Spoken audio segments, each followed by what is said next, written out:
Hi, my name is Levi Bentley. This is my project. I call it the magnetic sand timer. The problem I was trying to solve by building this was that whenever my family and I play games like Scrabble, we like to keep a time limit and we usually just use the phone, but I felt like that was lacking a little bit of the suspense that we needed while we're playing, so I built this to solve that. My idea for this project stemmed from this short video I saw on Instagram, and this is what I based it off of.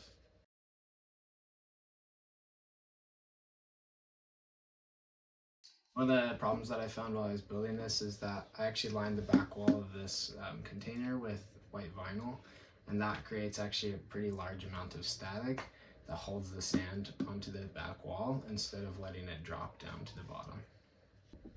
Here's a demonstration of the timer if we just give it 10 seconds to count down from.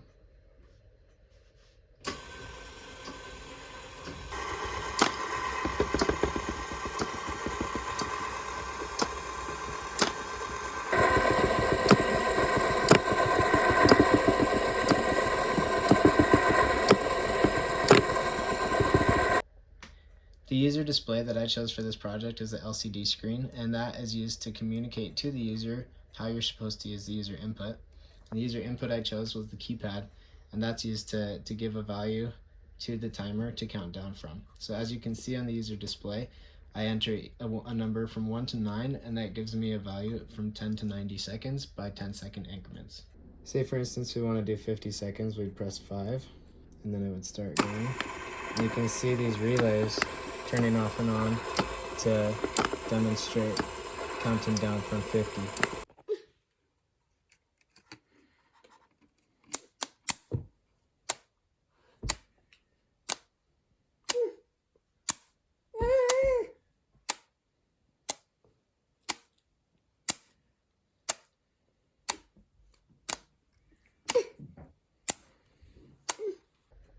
The actuators that I chose for this project are these solenoids, and what those are used to do is translate magnets up against this back face.